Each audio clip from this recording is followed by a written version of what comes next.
Deri më tani agronomët e kanë ushtruar profesionin e tyre vetëm me diplomën e Universitetit Bujësor. Por këtë dokument nuk do të jetë më i mjaftueshëm që specialistët e tokës dhe bimës të ushtrojnë profesionin e tyre, do t'ju duhet të antarësohen pranë entit publik, urdhrit të agronomit. Kjo do të ndodhë nëse parlamenti i jep dritën jeshile për projekt ligjin urdhri agronomit në Republikën e Shqipërisë, i cili që prej muaj qershor është hedhur për konsultim publik. Në relacion, thuhet se synimi këtij urdhri është rregullimi i profesionit të agronomit.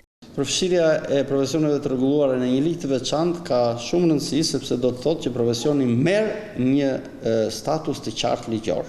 Formimi i urdhrit është parashikuar të mbështetet financiarisht nga buxheti i shtetit afërsisht me 42 milion lekë, vetëm për vitin e parë. Pas kësaj periudhe, urdhri duhet i garantoj vetë të ardhurat nga tarifat e licencave dhe trajnimet. Ndërkohë, sipas Ministrisë së Bujqësisë, rregullimi i profesionit të agronomit do të ulë numrin e abuzimeve.